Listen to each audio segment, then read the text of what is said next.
We're delighted to have you join us today at Carnegie Mellon University. This is part of an initiative from the Robotics Institute, and I have the pleasure of introducing one of our scholars who will welcome our speaker. Raina? Hello, everyone. Thank you for joining this week's RoboLaunch presentation done by Dr. Fei Fang on challenges in machine learning and game theory for social impact. My name is Raina Hata, and I am part of the 2022 Robotics Institute Summer Scholar Program and will be helping facilitate this talk along with my fellow scholar and colleague, Ban. I study computer science at Colby College, and this summer, my project centers around blind pedestrian localization and path planning. I have approximately 50 of my fellow scholars here today, along with those on Zoom and YouTube. And on behalf of the RISC 2022 cohort, it is my honor to introduce you Dr. Fun. She is a professor at the Institute for Software Research here at Carnegie Mellon School of Computer Science. Dr. Fun is an expert in artificial intelligence and multi-agent systems with a specific application focus on security, sustainability, and mobility domains. She also pursues a research theme, AI for social good, and published numerous impactful papers in the field. She is a co-author of many papers, 2 books, and 2 book chapters.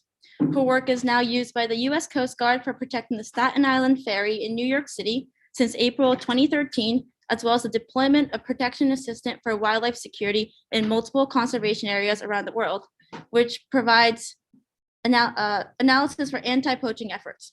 With her research, Dr. Fun was named the IEEE Intelligent Systems AI's 10 to Watch list in 2020, and her papers have won numerous awards for her contributions to the field of AI and multi-agent systems. Thank you for speaking at this RoboLaunch session, and we all look forward to your talk. Thank you so much for the introduction, and welcome all to my talk. It's my great pleasure to talk about our work on machine learning and game theory for social impact. In fact, our world are faced with many crucial societal challenges. While we care about security, both in the physical world and in cyberspace, but there's always a lack of measures or resources to combat those potential attacks. And we also care about environmental sustainability. We rely on rangers to fight against poaching in the front line to stop the population drop of key species like tigers. But the ranger resources, again, is limited. So we want to see how we can make best use of those limited resources we have. And going beyond security and sustainability, we also want to reduce hunger and improve food security with the help of possibly crowd-based platforms or those kind of food banks kind of thing. But there's always a huge room for improvement in the operation of such platforms, and the platforms operates with the consideration of many different stakeholders like the donors, the recipients of the food, and many others. So as you can see here, although these problems are somewhat very different from each other, but they still share some similarities. That is, these problems involve multiple decision makers, each of their own preferences and goals. And and the question that AI can help answer are how to allocate the limited resources, how to coordinate and communicate between these decision makers to achieve higher efficiency, better protection, and so on and so forth. And these are exactly what I've been trying to answer in my research. More specifically, I've been working on developing game theory and machine learning techniques, both models and algorithms, and even more applied tools that can help tackle these challenges. So for today's talk, I hope that I can convey the message that AI has great potential for social good, and there are some fundamental challenges in game theory and machine learning that needs to be addressed to provide better solutions for various societal challenges. So let me start with my earlier work with the ferry protection case. This is when I was a PhD student, I get started on learning what is AI and how to develop game theoretic models for real world problems. And here we actually helped the US Coast Guard design the patrol routes to protect the Staten Island Ferry from potential attacks. Since there are multiple ferries running at the same time and there are only 2 patrol boats, the Coast Guard used to choose one of the ferry and then ask the patrol boats to follow along the ferry all the way from one terminal to the other. And the main concern they have is the potential attacks that happened to those big ships, big boats like USS Cole or French supertanker Limburg, where there's a small boat packed with explosives and then run into the ferry, run into the big boat to try to sink the big boat. So the Coast Guard have these small patrol boats here equipped with machine guns that are trying to help protect the ferries. And we modeled this entire problem as a defender-attacker game. Basically, we build a game model for this problem. And then we build upon, given the game model, we try to find out the equilibrium strategy for the players to use. And in this case, we're specifically interested in designing a randomized patrol strategy for the defender. Because as you can expect, if the patroller, the US Coast Guard, always use the fixed patrol schedule, this can be easily exploited or observed and exploited by the attackers. So we have to randomize. And then the question is how to randomize. Well, this randomized strategy we are trying to design asks the patrollers to take a route sampled from a probability distribution over multiple routes, which is calculated carefully through linear programming with the goal of minimizing the attacker's maximum expected utility. So let me explain this a little bit. Because of this probability, the randomness in the patrols, so when the attacker launch an attack, then there's some randomness whether or not that they can succeed in their attack. So if they are successful, then they get some utility, some positive utility, which is associated with the importance of the target, the ferries. And then if they don't succeed, then they get 0. They don't get anything. So we can use the probabilities to compute the expected utility for the attacker. And if the attackers are smart, then clearly they want to attack the target at the right time that can maximize their expected utility. And then from the defender's perspective, we treat this as a zero-sum game. We try to minimize the attacker's maximum expected utility. And the technical challenge in finding this randomized patrol strategy is that we have to deal with the continuous time and space. And also we know that the ferry's importance are changing, or in the game theoretic terms, the target utility are changing over time. And we proposed a linear programming-based solution using a flow-based representation of the defender's strategy. At a high level, the linear program can be viewed in this way. We want to minimize V, where this V is essentially the maximum expected utility for the attacker, while the defender's utility is represented by this F, which is a flow between 0 and 1 on the time location graph. And with the constraint that this V is indeed the maximum value that the attacker can achieve. So we have the constraint that this V is larger or equal to the UIT, the attacker's utility for successfully attacking target I at time t, times the probability that the target I is not protected by the patrol boats at time t. When we tested this on randomly chosen utility functions, we see that this game theoretic solution can cut down the maximum expected utility for the attacker by almost half, comparing to what the US Coast Guard used to use.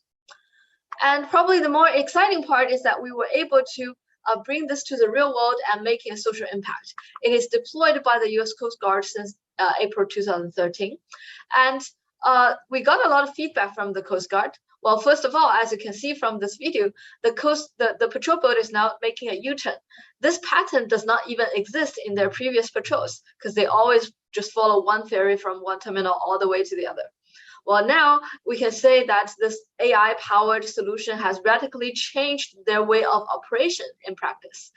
And they also comment that they feel like this shift in the operation feels like a shift from point defense to zone defense, analogous to the basketball game, and there's an increased randomness in the patrols. And the professional mariners also commented that there's an apparent increase in the Coast Guard patrols, while in fact the number of patrol boats and the number of patrol hours didn't really change. Our work, together with the optimization for protecting other parts of the port, is estimated to lead to $33 million saving in 10 years for the US Coast Guard to achieve the same security level. And I'm happy to see that it continues to impact the Coast Guard patrol policy even now. And for myself, I was working on this when I was a PhD student, and 4 years after the deployment of this tool, I finally got a chance to get on the ferry and had a selfie with the patrol boat. I was really happy to see that, my algorithm is under the scene and supporting the patrols. So that's like what makes me feel like really proud and happy. So I feel that this is exactly what I want to do. I want to work on AI problems. I want to develop AI techniques that can really impact the real world. And the ferry protection case is like the security in the physical world. And as we talk to many experts in cybersecurity, we realize that the security in the cyberspace is also very important. However, there's no more patrol boats here. And what can the defender do? Well, the defender can still try to provide more higher level protection through deception. The idea is that, well, if the defender is protecting a system or a network with multiple machines, then the attacker tries to attack it. And when the attacker launches the attacker might send probes to gather information about these machines in the network. And the defender can try to use honeypots, that is like a fake machine, or a machine that is real, but it appears to be very important while it is actually not very important machine. And also, by adding this honeypot, the attacker would get confused when he tries to gather information to determine which machine to attack first. And besides, we can even provide deceptive information about the other existing machines in the network, so that, again, we can confuse the attacker, make the attacker to try to attack the wrong target. We have, again, built up game theoretical models, mathematical programming-based solutions, and we even launched Chrome extensions that is like enabling the users to actually try out this deception idea when they when they're trying to when that in their actual practice. So in the interest of the time, I'm not going to go through the details of it. Just want to give you the idea that game theory can also be used for cybersecurity. And well, we know that AI can be used for security, and when we introduced our work to different audiences, we learned from people from multiple communities, including the World Bank, including the forest economists, that similar challenges actually exist in anti-poaching.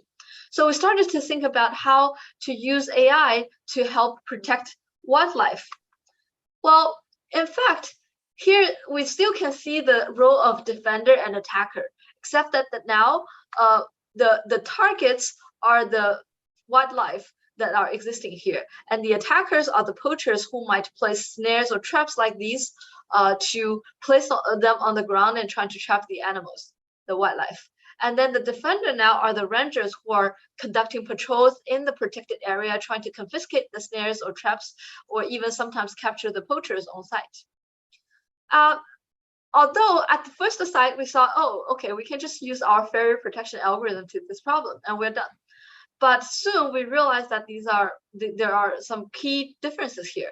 First of all, comparing to the ferry security case, here for the wildlife poaching, there's a lot more poaching events.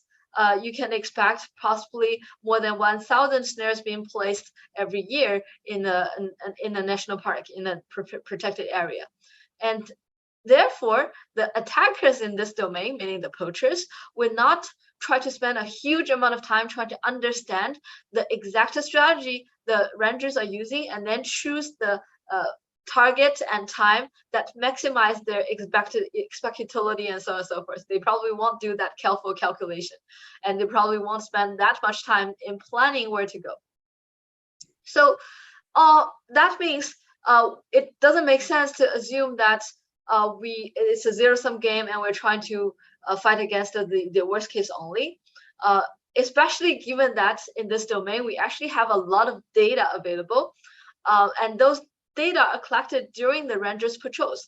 Like when the rangers go on patrols, when they see any snares or traps, they would record that, oh, we found a snare in this particular location. And that basically leads to a data set that can potentially be used to understand the behavior pattern of the poachers and to try to exploit the poachers' behavior pattern. And that's exactly what we decided to do here. We introduced machine learning and tried to learn the poachers' behavior from the real world data. We collaborated with Uganda Wildlife Authority and Wildlife Conservation Society. We used 12 years of data collected during the patrols, and we tried to convert the data into intelligence. In this case, it's like a heat map describing which area in this protected in this national park has a higher probability of snaring or a higher probability of detecting snares. So how do we do this? Well, the first thing we do is to divide the entire protected area into a 1 kilometer by 1 kilometer grid. And then we construct one data point for each grid cell for each year. And there are a bunch of features that we extracted for this data point. For example, the patrol effort related features like how frequently this area has been patrolled in the past year, and also how frequently neighboring areas are patrolled in the past year. And in addition to the patrol effort related features, we also use geospatial features like the elevation, the average slope, the animal density, and the distance to the nearest town, rivers and road, and so on and so forth, because these are all factors that might impact the poacher's decision making.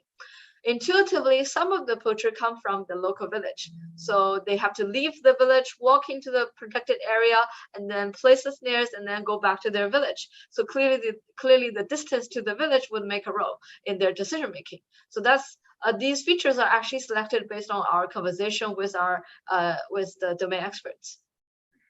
So now we have those data points with the features describing each data point, but we also need the labels. So the labels indicate whether or not this location, this area, this 1 kilometer by 1 kilometer area has poaching activity in that particular year. So a positive label means there is poaching, negative label means there's no poaching.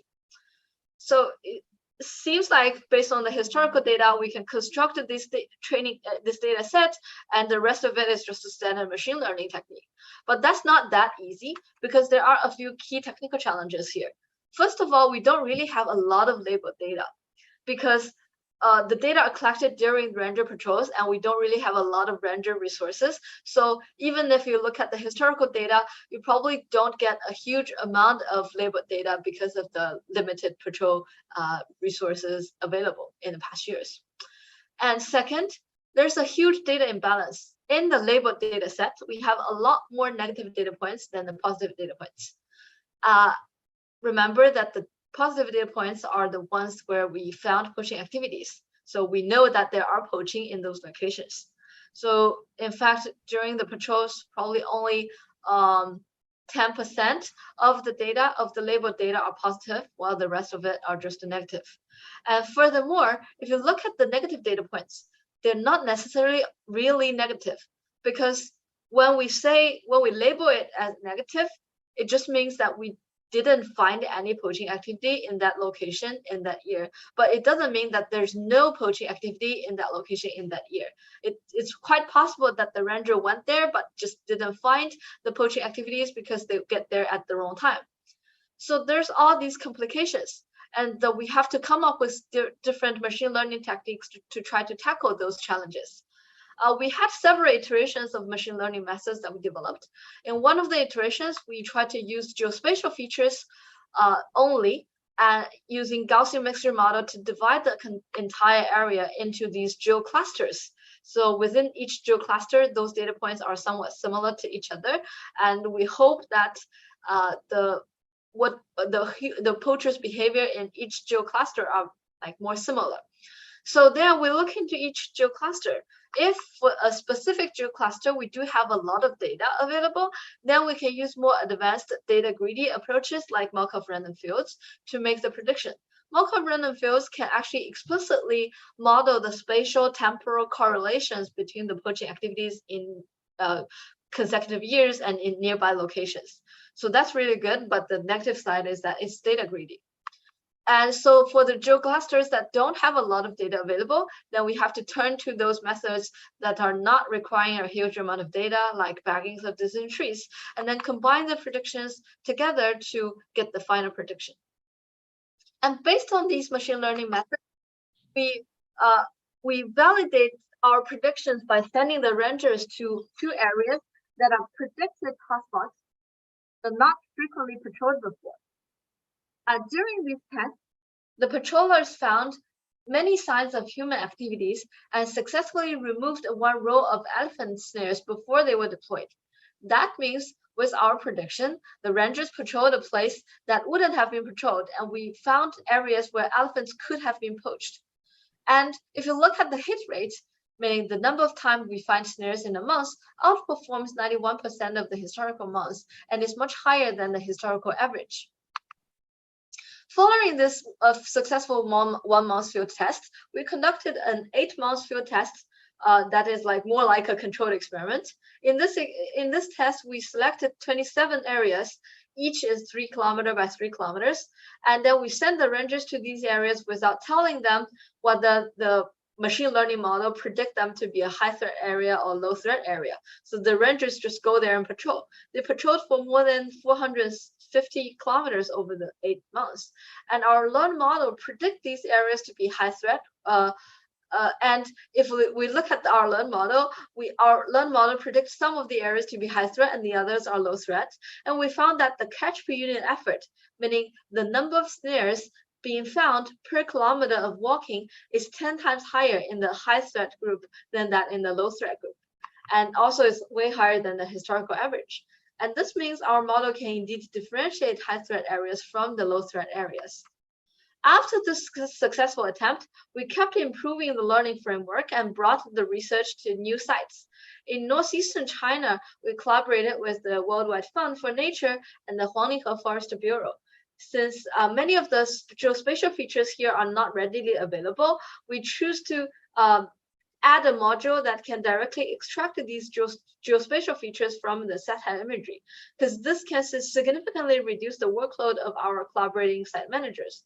Also, we try to exploit the human experts' knowledge by asking them to provide some rough estimates or soft labels of the threat level for each geocluster.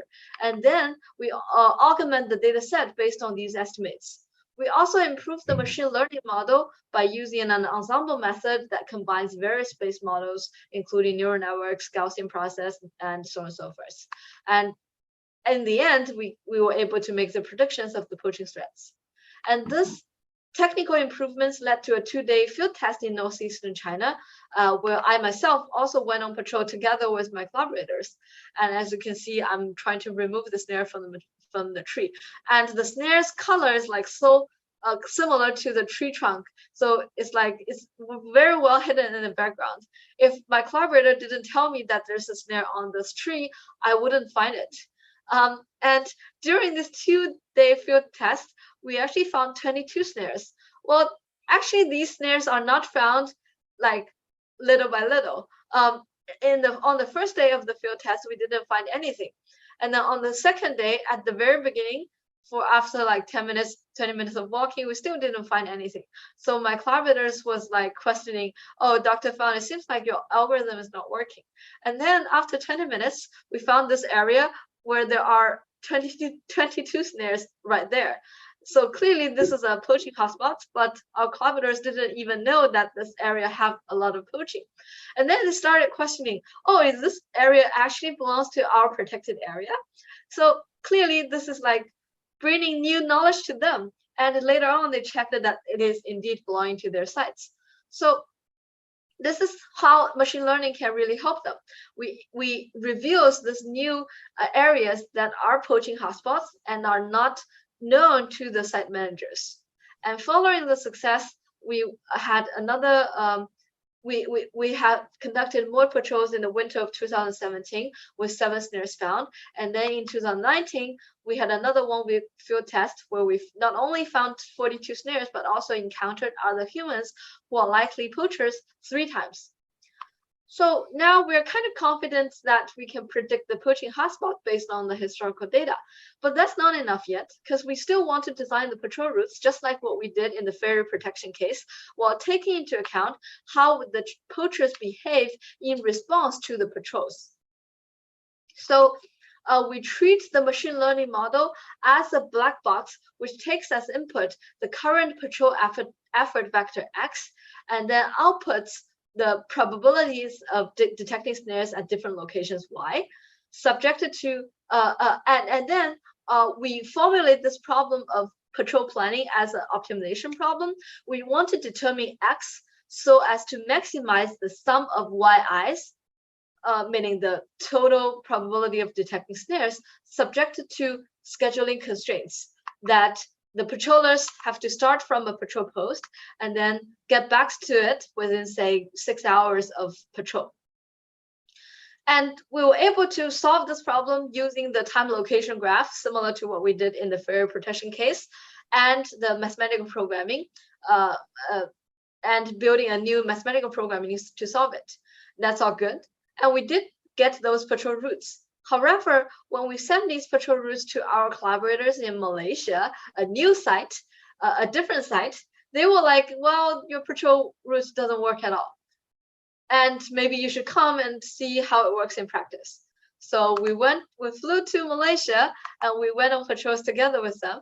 And as you can see here, the terrain in Malaysia, in this protected area in Malaysia, is quite complicated. We have to going up here, down here, which both takes extra effort, because walking up here, yes, there's definitely extra effort, and walking down here, sometimes the slope is so steep that it is very scary. Like I myself have to sit on the ground and then move my body forward little by little sometimes. And also it is easier sometimes to walk in the streams because usually the slope change along the stream is much smoother.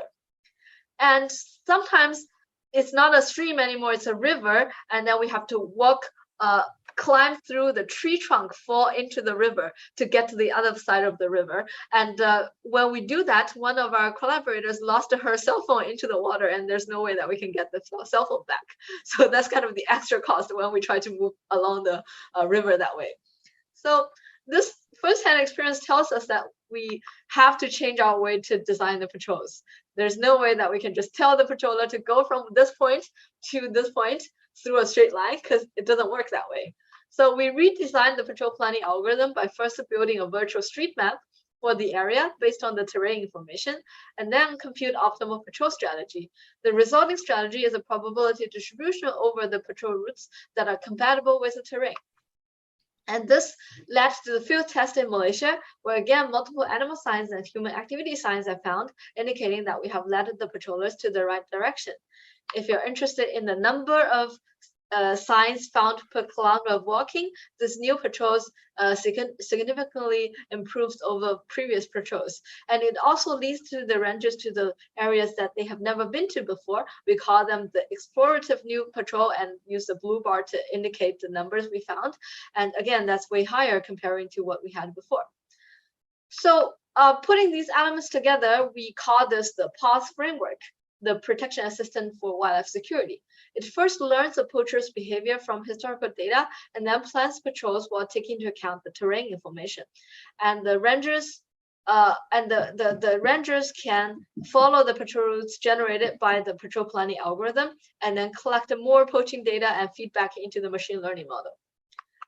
And PAWS is actually now successfully integrated into SMART, a spatial monitoring and reporting tool that is supported by multiple global conservation agencies and used by more than 600 conservation sites worldwide. And some parks are already using it to predict poaching threat, and hopefully there will be more field tests on the way. We're excited about all these successful field tests on the ground and the deployment of PAWS. And these tests in turn reveal a series of new research challenges. And in the past few years, we have been developing new AI techniques to tackle these challenges. For example, the site managers told us that sometimes rangers and poachers will react to real-time information they encounter. For example, the rangers will find footprints or other human signs that do not belong to themselves. And then they may choose to chase the signs instead of sticking to the pre-planned patrol routes. In fact, some site managers are so smart that they just order a special boots that has very special footprints, so that whenever they see some footprint, they can tell if it belongs to them or it is potentially from poachers. And if the poachers respond to those real-time information, you can expect that maybe if the rangers respond to the real-time information, you can expect that the poacher might also respond to their real-time information they can find. And once you consider these, you will realize that our previous problem formulation and solution are no longer suitable for such complex sequential interactions between the ranger and poachers. So to tackle this challenge, we instead modeled this problem as a mock-up game in a grid world. So again, we build a new game model for it. Here, this is a grid world game. The poacher moves in this grid area, trying to place a limited number of snares while trying to avoid being captured by the ranger. The rangers are also patrolling the area, and they are trying to confiscate the snares placed by the poachers and possibly capture the poachers on site. Both the ranger and the poacher will leave footprints as they move, but they can only observe footprints in the cells that they locate. It is computationally intractable to solve the problem using mathematical programming, especially if you also consider the features at different locations, like the animal density, the distance to the rivers, and all those features we used in our previous machine learning model. And therefore, we decided to develop new multi-agent reinforcement learning algorithms to try to find a good strategy for the ranger. We started with a simpler problem. We built a deep Q learning-based oracle to compute the ranger strategy against a poacher with a known behavior model. So we kind of fix the poacher's behavior model, and then we treat this as a reinforcement learning problem where the poacher is just part of the environment and the ranger is learning how to act by interacting with the environment. Of course, there's no way that we can let the rangers to actually interact with the environment in the real world. So we actually built the simulator with this grid world case and try to train the rangers to through the simulator to learn a good strategy. So we train this Q network, which represent the Q values of taking different actions at different game states. The Q value is like the expected utility or expected gain starting from this current state onwards for taking this specific action. And this Q network's input is described by like a multi-channel image like thing, where each channel is describing different information. Like one channel is describing which locations the ranger have already visited before, and one channel is describing which locations the rangers have observed footprints, and so on and so forth. And the rangers, in the end, as we train this neural network, the ranger can choose to take the action with the maximum Q value. And the training result indeed show that we can find a reasonable patrol strategy for the ranger using this algorithm. However, if you look closely, this strategy is highly exploitable because there's a lack of randomness. If the poacher is smart enough, then the poacher will realize that the ranger always go to the left first, and then go to the right first, and then go down, and so on and so forth. So the poacher can just enter the grid from the top left corner and try to place snares and then run away quickly. So if we consider the smart poachers, we need to adjust the ranger strategy to increase the randomness of it. So we leverage the double oracle framework for solving large-scale zero-sum games and the policy space response oracle framework in multi-agent reinforcement learning to try to find a randomized strategy for the ranger, while considering the smart poachers who can adaptively respond to the ranger strategies. Basically, in this case, the high-level idea is that we're going to treat a deep Q network, a single network, as a single action that can be taken by the players. And then our goal is to find out a randomized strategy, which in this case is going to be a probability distribution over multiple Q networks. To do so, we're going to start with two small sets of deep Q networks for the ranger and the poacher separately. Each of the sets might contain only 2 or 3 Q networks, and we call them GD and GA. And then we try to compute the Nash equilibrium using the current networks in the sets. We treat this as like a normal form game. And then we're going to train new deep Q networks that can best respond to the other player's current equilibrium strategy. We're kind of fixing the player's current equilibrium strategy, which is a probability distribution over the current Q networks in the set. And then we're trying to use that to train a new Q network and then add that new Q network to the set. We update the set of these Q networks and we recompute the natural equilibrium. We can do this in the iterative fashion until at some point we realize that it's very hard to improve over the current strategies. And by doing so, we were able to find strategies that are indeed more have more randomness and is less exploitable by the other players. We also leveraged, we also developed several new enhancements, like using local modes, using domain-specific heuristic strategies. In the interest of the time, I'll probably skip the details of that. The idea is to try to improve the scalability of the algorithm to make the training more efficient. So that's the first research challenge. And there's a bunch more research challenges. The second one is how to engage the local community in this entire effort of anti-poaching. In fact, we learned from our collaborators in WWF that community engagement is one of the 6 pillars towards zero poaching. In practice, the site managers sometimes recruit informants to provide tips about the poachers. And this kind of informant thing is not really just restricted to anti-poaching. In other domains like urban safety, you would expect that there are sometimes community watchers that are also serving the role as an informant, trying to provide tips about potential crimes to the police.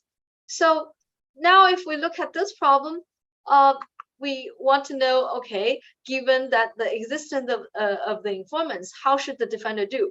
How should the rangers plan patrols with or without tips provided by the informants? So here the tips are usually about, oh, I saw the attacker, the poacher are going to that direction. Or I saw that I learned that the poachers are going to this particular region of the protected area for poaching tomorrow. And once the informant learned this information, they can choose to report to the defender. However, notice that the informant's goal may not always be aligned with the defender. That's another potential complexity that we need to think about. That is, the informants then will be strategic to choose what information to tell the defender. And what we learned from the site managers is that sometimes the local villagers would like to have the poachers to place snares around their farms, because otherwise the wildlife might step into their farms and ruin their crops. So there's this mixed incentive for the informants. So we decided to build new game models to reflect such defender-attacker and informant interaction. We also developed mathematical programming-based solutions to find out the best strategies for the defenders or the rangers. And the third challenge is the coordination between human patrollers, human rangers, and the conservation drones or UAVs. Because we learned that in some areas, the poachers are also active at the night, but the rangers usually don't work at night. So what do? They would have this conservation drones or UAVs to fly in the area, and then the rangers can sit in the nearby truck to watch the monitor, which shows the videos taken by the UAVs. And if they spot anything like a poacher, then the ranger can go to the site, try to stop the poaching activity. But of course, it is a tedious job for the ranger to sit in the truck all night watching the monitor. So the first thing we develop using AI is to use this deep learning-based detection tool that can help the rangers to identify the humans and the wildlife in the videos, so that they don't need to watch the videos very carefully. Instead, when the AI tool detects something, they can notify the rangers. And besides, we also built a game theoretic model to find the best way to fly the drones and to locate the rangers in the truck, so that we can maximize the overall level of protection.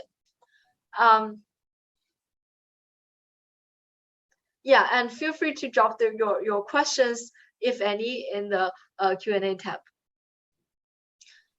And we also and notice that here we learned from some site managers that sometimes they do something that is really smart, go beyond what I can think of.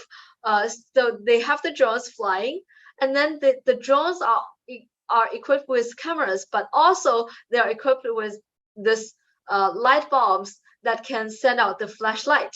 So sometimes when you see the poachers out there trying to have placing some snares, then you can use those flashlights to try to indicate to the poachers that the ranger is coming. You better stop poaching. And of course, you can expect that sometimes those flashlights are indeed telling the truth. The rangers are indeed coming, but sometimes the flashlights are just fake flashlights trying to deter the poachers. This in spirit is very similar to those surveillance cameras we see outside of the houses. Well, sometimes we see a sign saying that this house is protected by the surveillance system. And you can expect that, well, sometimes the houses are indeed protected by the surveillance system, but sometimes it's just a sign. So that's the same idea. Well, the tricky thing is that we need to determine the probability we're going to send that flashlight signal to deter the poachers. And that, again, can be computed using game theoretic models and mathematical programs. So to summarize, for our work in anti-poaching, we, for the first time, use deep learning and deep reinforcement learning in security games for the protection of wildlife. We have launched successful field tests, and there are 2 available to hundreds of sites worldwide. And in fact, many of the techniques we introduce for anti-poaching can also be applied to problems like reducing illegal logging, illegal mining, or overfishing. So we have talked about security problems, sustainability problems, and they also share the pattern of defender-attacker interaction-like thing. But in many other societal challenges, the interaction between the multiple decision makers goes beyond this defender-attacker interaction, which requires new models and new AI techniques. For example, in recent years, the food rescue platforms start to play a role in reducing food waste and improving food security. We know that food waste and food insecurity are coexist, and there are severe problems even in the United States. And we collaborated with the platform called 412 Food Rescue. This is a platform based in Pittsburgh, and it tries to rescue good food by connecting restaurants, grocery stores, or cafes that have perfectly good food but not saleable food with local communities in need of food. For example, single mom shelters.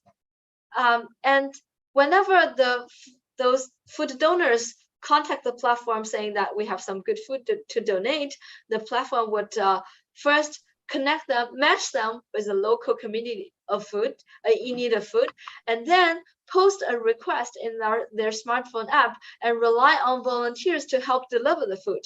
So as a volunteer registered on this platform, you can claim a rescue request and then pick up the food from the donor. Like this is me picking up the food from the CMU cafe in Wing Hall, and then deliver the food to the community in need of the food, and receiving this page saying that congratulations, you're a food rescue hero.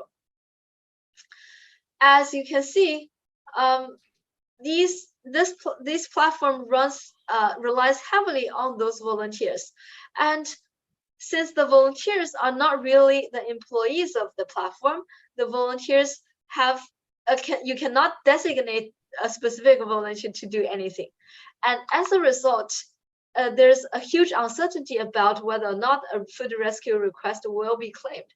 So despite the fact that this food rescue platforms involves many different decision makers, we focus on the interaction between the platform and the volunteers. What the platform used to do is that whenever the rescue is published, they will send out the first wave of notification to all the volunteers within 5 miles of the pickup location. And then they will wait for 15 minutes.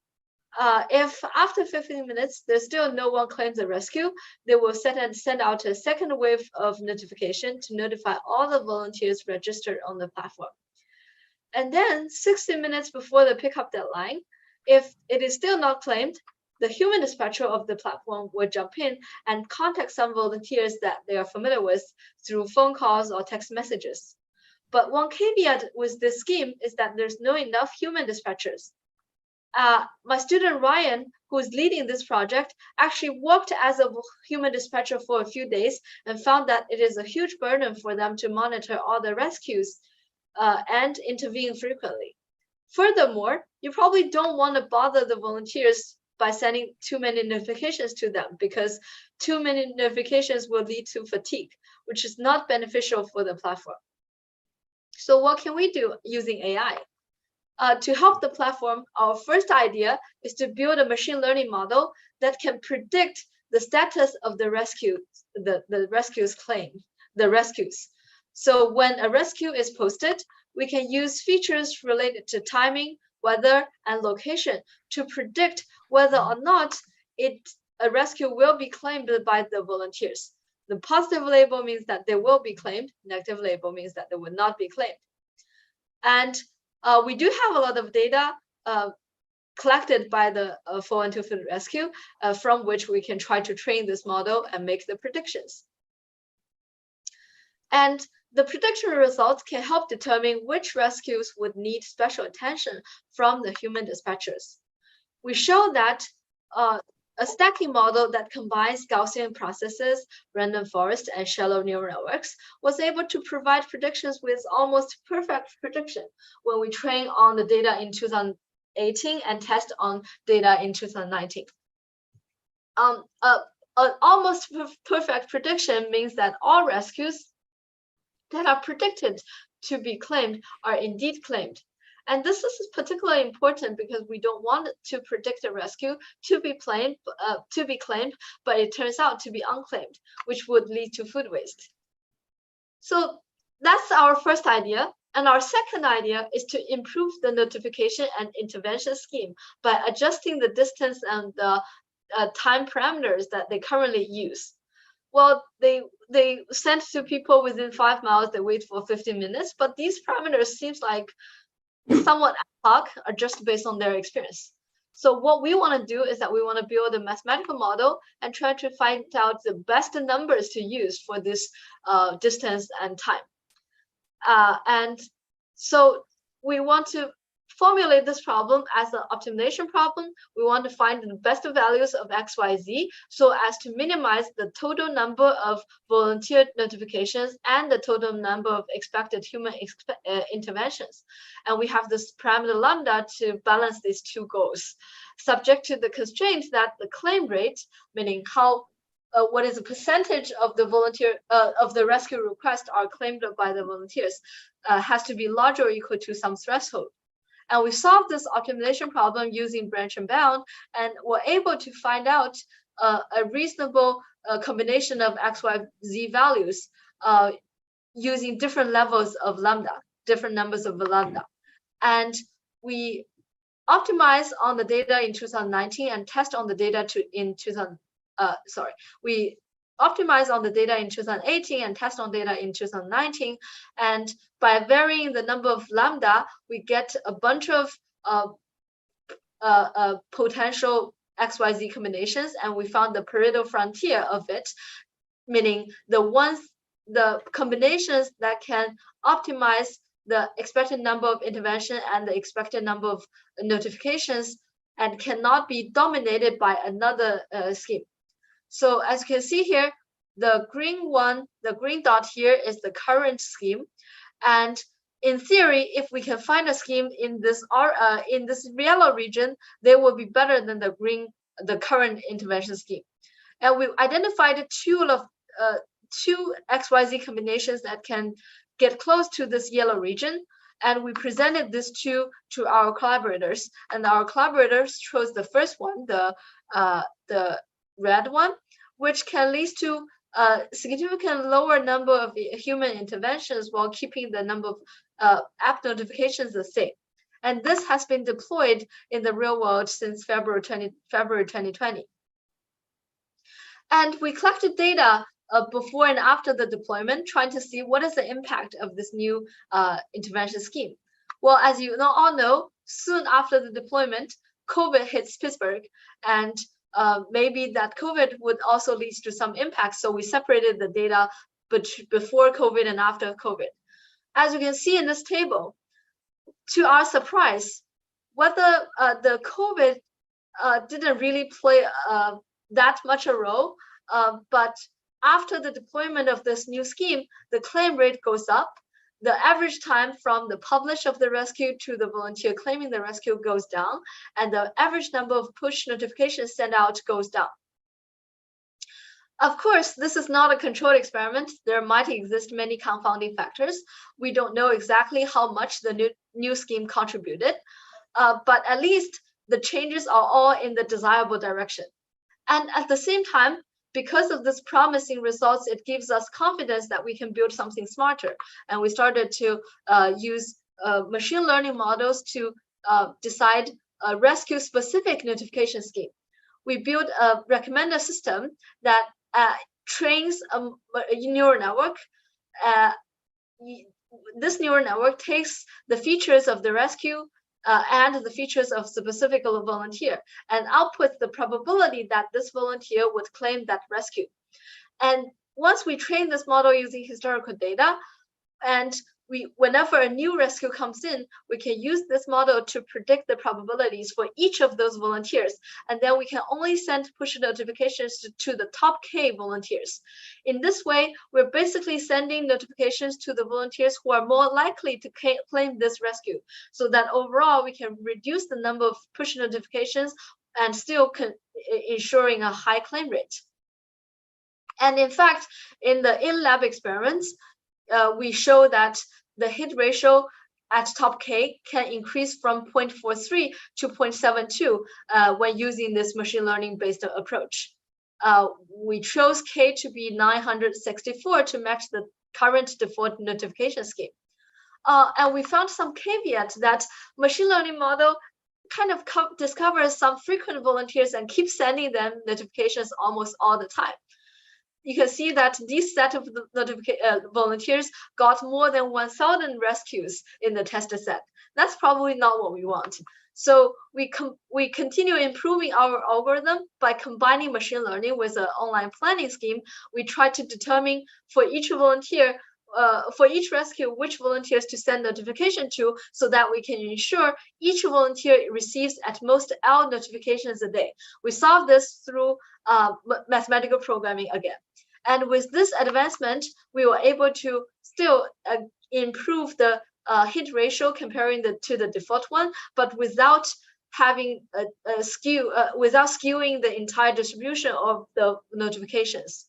So we are currently running a randomized control trial in the field with this new scheme, and the preliminary results shows that things are going on the right direction. The hit ratio indeed goes up significantly, but we still need to analyze after this entire trial ends to get more conclusive claims. So that's for the main part of the talk today. Hopefully by now I've conveyed the message that AI can lead to significant social impact, and there are fundamental challenges in game theory and machine learning that needs to be addressed to enable more and better solutions for various societal challenges. So with that, I'm happy to take questions. Wonderful. And to facilitate the question and answer, I welcome the scholars now. Hi, Professor Fei Fang. I cannot share my video because the host doesn't allow me to, but thank you so much for your engaging talk on game theory and the application of machine learning to solve societal challenges. I'm Van Lei. I'm a rising senior at Hollins University. At college, I double major in applied economics and mathematics with data science concentration. And I had a crash course in game theory at college and found it really challenging, yet really interesting and practical, such as when you play poker and you want to consider all the possible strategies to find out a dominant one so that you can win against your opponent. Exactly. Yeah, and so but sometimes like you and your opponents may both use the same dominant strategy, and sometimes you guys are like never let them know your next move. So okay, coming back to your talk, I have a question. Because it's likely that some of the players in the games may be aware of the learning process. So they may take actions to counter the learning procedure.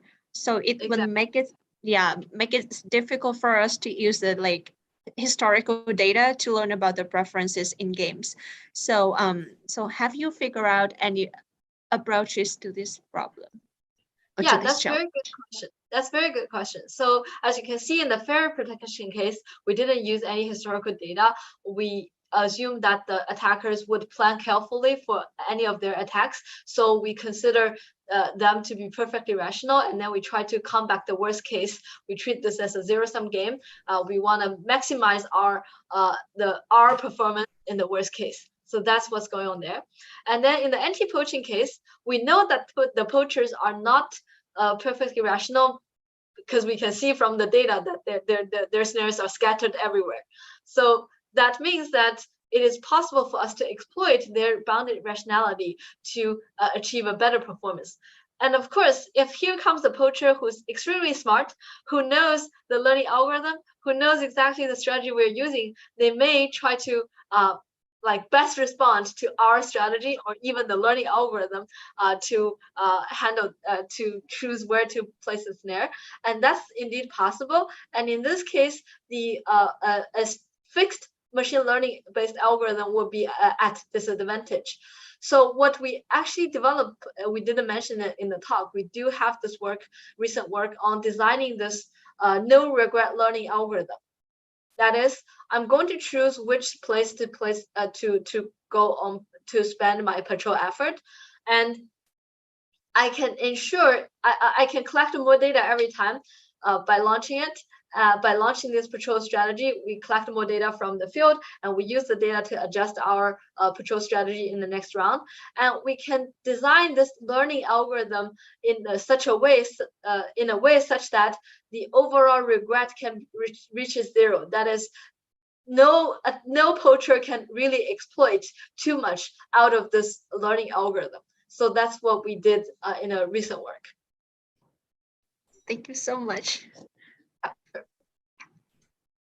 The microphone is live. Hi, thank you for your talk. I will turn over the questions to anyone in the room currently. So if anyone has a question, just stand up and ask. Hi, so I had a question. How do you decide when your model is good enough? You showed a lot of examples where you learn new information and then you try to incorporate that into your model. How do you decide when you've incorporated enough information that your model is going to be fairly successful? Yeah, so that's a great question. As the famous quote says, no model is correct, but there are some models are useful, right? So we kind of try to come up with models that can lead to useful improvements. For example, in the fairy protection case, we don't know whether our model is really the best. However, comparing to what they're used in the past, we clearly increase the randomness, and then we have this guarantee that the worst case performance can be improved. So in the actual deployment, they also try to play the role of the red hat, like they play the role of the attacker trying to plan an attack given the current new patrol strategy, and they found it harder to plan a successful attack. So that's how US Coast Guard viewed this as an improvement, and that's how we know that our model is useful.